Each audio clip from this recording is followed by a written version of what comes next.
friends, Brickey here, back again with Disneyland Oddities Episode 3. So we're going to look at how Tinkerbell takes flight every night, and I'll show you the Tinkerbell tree, one of Disneyland's best kept secrets. And today we're also going to learn that the magic key started right here, but not in 2021, but back in 1955. We're going to look at a very special type of vehicle that's no longer on the track of the Autopia, but there were 4 of these special cars back in the day, and you did not want one to creep up on you. This is the one that inspired this 3rd episode of Disneyland Oddities. Could it be possible that the Mark Twain that I'm floating on right now was also designed to be a fire engine? And friends, you're going to want to make it to the end of today's video, because I'm going to go ahead and say that this might be the best episode of Disneyland Oddities yet, because I have some real crazy ones for you in today's video. Let's jump in and let's get started. Brickey here. Thank you so much for joining me for Disneyland Oddities Episode 3. Friends, would you believe me if I told you that the magic key didn't start in 2021, but it started in 1955 in this location right here on Main Street? Did you know that the term magic key at Disneyland actually has its origins in the park's earliest days, involving a special key that Walt Disney himself used? What exactly was Walt's magic key and what made it so special? In today's Disneyland Oddities, we're going to find out the details of Walt Disney's Magic Key and how it connects to today's Magic Key Annual Pass program. The story of how Walt Disney acquired a key goes back to 1954 as Disneyland was being built. Walt Disney was searching for reliable partners to lease shops and restaurant spaces within his park. These partners would help fund Disneyland's construction and advertise their brands. One such sponsor was the Yale and Town Lock Manufacturing Company, founded in 1869 and known for its quality locks and keys. Yale and Town opened a shop on Main Street, USA.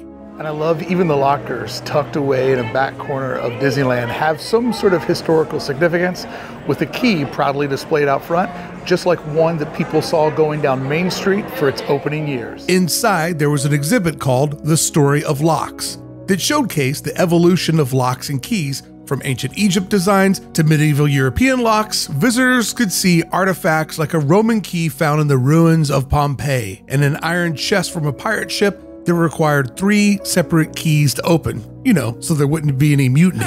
This exhibit made Yale and Town's one of 15 different free educational exhibits that were on display in Disneyland. On Disneyland's press preview day, July 17, 1955, Yale and Town celebrated the park's opening by issuing gold-plated souvenir keys to members of the press. These keys, with Sleeping Beauty's castle imprinted on them, became prized souvenirs and instantly showcased Disneyland as a place where folks could find unique memorabilia. But how did Yale and Town's involvement with Disneyland extend beyond just having a shop on its Main Street, USA? They provided locks for various attractions, included the Haunted Mansion, Monsanto House of the Future, and even one of the most exclusive and personal areas of Disneyland, Walt Disney's private apartment located above the firehouse on Main Street, USA. This small but significant space was Walt's retreat within the park, a place where he could stay overnight and oversee his beloved creation of Disneyland. However, all of the rules regarding how the key system worked here at Disneyland would be completely different and altered for Walt's private residence inside of Disneyland, ensuring that no employee could ever have access to Walt and his off time inside of Disneyland. Yale Key was way more than a sponsor. It was a practical tool used to protect Disneyland's valuable properties without hindering its operation. Yale and Town's master key system was crucial in managing Disneyland's security and operations. This system included individual keys, sub-master keys, and grandmaster keys, all unified by one special key, Walt's Magic Key, allowing Walt Disney to navigate the park effortlessly with one single key in his pocket. I don't know about you, but I'm completely excited to learn that Walt Disney himself was Magic Key holder number 1 with the true Magic Key. That's right, Walt's friends over at Yale and Town created a key only for Walt Disney that would allow him access to everything inside of the park with Walt's truly Magic Key. And of course, no reservations were required.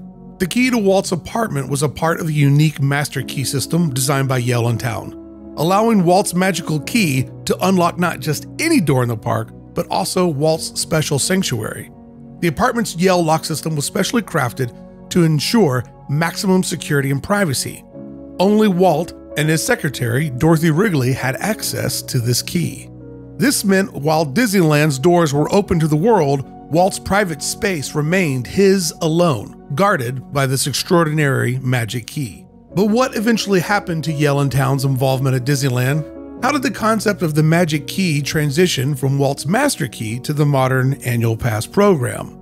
Yellentown continued to play a significant role in Disneyland's operations well into the 60s. They provided the keys and locks for the Disneyland Hotel. Yale even provided the original tractors that would pull guests from the Disneyland Hotel to the theme park. However, as Disneyland evolved, so did its needs and partnerships. Yellentown's lock shop would eventually close in 1964. The Yellentown lock shop was a relatively small 329 square foot storefront. Today, it's the seating area for Starbucks in the Market House. But the legacy of the magic key lived on. The idea of a single key providing access to all areas of Disneyland inspired the marketing behind the modern Magic Key Annual Pass program, which launched after the original Annual Pass program was canceled during the pandemic, when Disney was forced to reboot the program when guests could not get into the park that they were paying annually for. And also props to whoever went back in the archives and found that term and resurrected it post-pandemic. Like, I love that the Magic Key has an actual history and lineage inside of Disneyland. It makes it feel even more special to know that Walt himself had one. I mean, the real Magic Key. But did you know that Disneyland's early days were filled with other unique and surprising efforts to manage the park's operations and guests? One of kind of the magical things about the origin of Disneyland is back then they realized kids were kids. And what are kids gonna do with go-karts that don't have to drive on a rail? Well, they're gonna try to get rowdy. So what did Disney do? They introduced 4 different vehicles in the original fleet of Autopia. And these 4 vehicles were the Autopia squad cars. That's right, Autopia had police that were policing the track. Imagine being a young driver on Autopia, navigating the miniature roads of Tomorrowland. It sounds fun and carefree, right? But what if I told you that in the early days, Disneyland had tiny police cars patrolling the Autopia's tracks to keep order? But what was the real purpose of these miniature police cars? How fast could they go compared to the regular Autopia cars? And what lessons did Walt Disney hope to impact the young drivers of Tomorrowland? Today, Disneyland Oddities is diving into the quirky and fascinating story of how Disneyland used miniature police cars to manage the chaos on Autopia and the park's opening days. So what made the tiny police car so special and different than the rest of the Autopia fleet? Among the inaugural 40 Autopia cars, 4 were special police cars. These police cars were painted in the official colors of the California Highway Patrol, black and white, equipped with sirens, red lights, and a distinctive Disneyland Sheriff's logo on the hood. Unlike the regular Autopia cars, which had a top speed of 11 miles per hour, these police cars could reach speeds up to 25 miles per hour. This extra speed was necessary for the deputies to manage traffic jams, assist young and sometimes bewildered rookie drivers, and help disabled vehicles to prevent accidents on the miniature highway. These police cars were introduced to teach young drivers to respect the rules of the road and ensure the safety on the Autopia track. And there were 1 of 2 ways to hitch a ride in the Autopia squad cars. And trust me, neither one of these ways would probably make you a very good citizen of Disneyland. But what specific roles did these tiny police cars play in the daily operations of Autopia? And how did they interact with the young drivers? Walt Disney wanted to instill a sense of road safety and respect for the traffic rules amongst his young drivers. If a car was stranded or a driver was misbehaving, the cast members operating the police cars would intervene. The cast members, sometimes referred to as deputies, would issue little citations to remind young drivers of the importance of following the rules. I would have so many of those little citations. All right, time to be honest in the comments below. If you were here in 55 and you were able to drive this without the rail in the middle to monitor how you drive, would you have made it back to the front gate on your own, or would you have been a squad car kid getting brought back to the beginning of the track with the Autopia police? I'm pretty sure I would have been a squad car kid. According to Bob Gurr, the designer of the Autopia vehicles, sometimes the cast members in the police cars would allow children who were just under the height limit to drive the cars themselves would do an Autopia ride-along and join them on chasing down the speeders. adding in an element of excitement and fun for drivers that were too small to drive. Initially, the cars were not on a rail, and kids could literally pass each other, which sometimes created all the chaos. One child even figured out how to drive backward around the entire track, creating a serious safety hazard. This led to the decision to place the cars on a rail to prevent head-on collisions and to ensure a safer driving experience. The police cars played a crucial role in maintaining order on Autopia, helping to manage traffic, enforce the rules, and ensure the safety of all the drivers. But what happened to them in their later years? Between 1960 and 64, the role of the police cars began to change as Disneyland management made adjustments to improve safety. The introduction of the rails made the high-speed police cars less necessary. However, these black and white squad cars with Disneyland sheriff insignias on the hood continue to be used for special purposes, such as rescuing stranded vehicles and giving rides to small children. But the police cars on Autopia were phased out as safety measures continued to improve, no longer teaching young drivers about road safety because the danger had been removed for them, and no longer adding an element of excitement and chase to the Autopia. We've explored how tiny police cars once patrolled Autopia to keep young drivers in check. But what if I told you that Disneyland also had one of the world's biggest fire engines? Let's dive into the story of the Mark Twain's hidden firefighting capabilities. Hey friends, if today's Disneyland Oddities videos got you feeling all mad or horny, make sure you subscribe to Hey Brickey. Keep going on this adventure with me. That really helps me show up with 3 high quality videos each and every week. I'm so excited you're here. Let's get back to all of these crazy Disneyland oddities. According to some fascinating historical sources, the Mark Twain was designed with an unusual feature in mind: firefighting capabilities. Yes, you heard that right. This grand riverboat wasn't just for show, it was also equipped with water pumps and fire hoses, making it a piece of hidden emergency equipment. Imagine this: Disneyland's earliest days were filled with innovation and creativity. Having the Mark Twain double as a firefighting tool was just one example of the park's resourcefulness. It makes so much sense when you think about it. Disneyland was a vast, sprawling park. Anaheim was just coming into its own. There wasn't fire stations nearby. They needed to find a way to make safety a top priority. But how did this firefighting setup work in practice? The boat was equipped with water tanks and pipes that could be used to draw water from the rivers of America. Hidden away from guest eyes, you can find capped water pipes and a secretly stored fire hose just in case of an emergency. When I visited Disneyland and rode the Mark Twain to investigate this, I noticed that 2 large pieces of opening day equipment were removed from the cage, where the steamboat's machinery is locked away, but visible for guests looking through the mesh. I found several capped off water pipes where these pieces would have set. Now, I believe one of the pieces had been upgraded to electrical equipment and moved to the back of the boat. But this little area here in the corner, where you can clearly see all the pipes are cut off, that's where I believe the water pump was stored. These pipes are positioned near the boat's massive water tank. It's huge. But also this area has access to the river itself, which makes me think that the Mark Twain at one point could theoretically pump water directly from the river to put out a fire if one popped up on the banks of the rivers of America. This hidden firefighting feature not only showcases Disneyland's commitment to safety, but also highlights the ingenuity of the 50s park design. It's a reminder that even the most enchanting and magical experiences at Disneyland have practical, behind-the-scenes elements designed to keep everyone safe. Which makes me appreciate how Disneyland has always been a place where imagination and practical solutions go hand in hand. Creative problem solving is everywhere here if you look for it.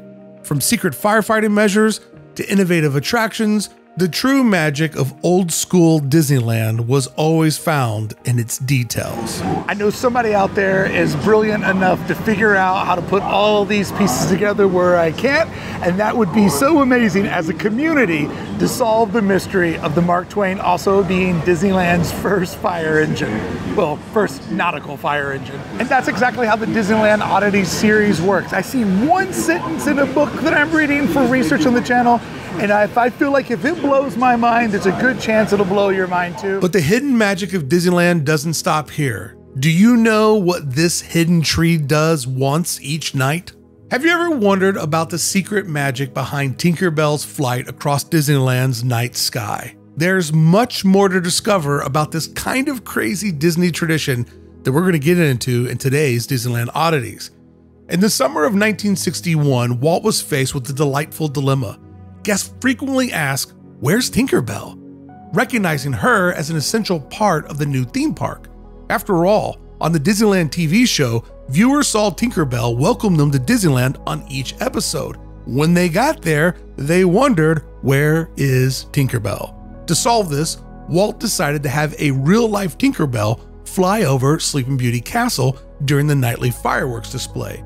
However, this wasn't an entirely new idea.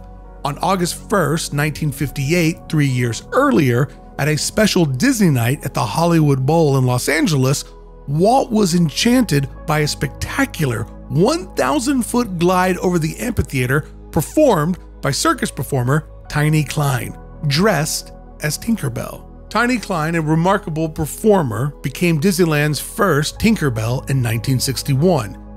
Tiny lived up to her nickname. She was 4 foot 10 inches tall and weighed only 98 pounds. But get this, she was 70 years old, 7-0, when she took on this role.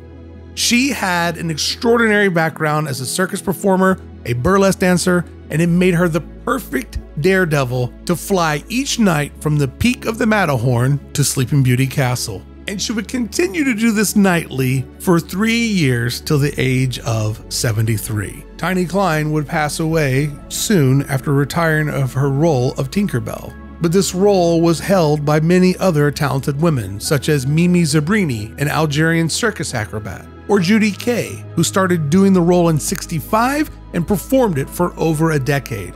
But probably the most notorious would be Gina Rock.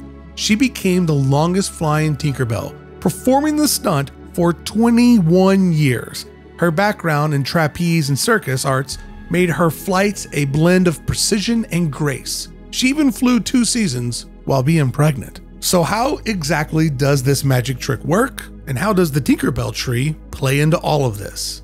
Each night as the parade concluded, the park announcer would direct guests to look at the skies over Sleeping Beauty's castle for Tinker Bell's appearance. A recorded countdown set the stage. Tinker Bell, suspended 150 feet in the air, would embark on her flight, gliding across the night sky of Disneyland. The flight speed and grace varied with the weather and other factors, making each performance a unique flight. Each night, dressed in her street clothes, the performer would head to the entertainment office above what we know as today the abandoned Carousel of Progress building. There, she would be transformed into Tinker Bell, then cloaked and hooded as she was escorted through the park to the Matterhorn, following a series of stairs, elevators, and ladders that took her to her starting position at the peak of the Matterhorn. She was harnessed with a parachute-like device, and then her wings were attached, and the wings were just for show. They don't do any flying. She would be positioned on a box with a vice grip holding to a trolley. In position, the performer awaited the signal. Once ready, they hung from the harness, and the box was removed, and the trolley was released. Tinker Bell glided across the park, guided by cables and pulleys at 150 feet in the air. This was a high wire act like no other. Most circus performers on high wires are about 50 feet off the ground. Just to give you an idea of scale, this is 100 feet more. The flight ended with a cushioned landing behind Fantasyland, where, get this, crew members caught Tinker Bell with a huge mattress that she would slam into nightly. The performer was then quickly unhooked, de-winged, and whisked away back to the entertainment office to get back into her street clothes. Tinker Bell's nightly flight was temporarily halted when her landing tower was removed in the 80s to make way for New Fantasyland. But with the opening of New Fantasyland, a special Tinker Bell tree was erected to facilitate the stunt, ensuring the magic of Tinker Bell's flight could continue to enchant guests for decades to come. The tree we see today is carefully hidden from nearly every view around the park, but we can see the platform where Tinker Bell now lands and uses the stairs to get back down to ground level, all while cloaked in darkness so no guests see how the magic trick concludes. Tinkerbell today is attached to a motorized harness very similar to the Skycam that the NFL uses to show above field play. This has created even more magic and safety. Now Tinkerbell can make several passes of the castle, stall in place, and adjust her height, all controlled off-site. This also allows an engineer to control her speed and safely rappel her to the Tinkerbell tree to dismount. Walt Disney wanted to make Tinkerbell fly illustrates his passion of trying to make Disneyland feel as real as possible, like the time he added real alligators to the Jungle Cruise. Let's just say that idea wasn't as good as this one. Watch that story here in Disneyland Oddities Episode 2, and also learn about the first baby born inside of Disneyland and how Disney fought Y2K, the computer apocalypse.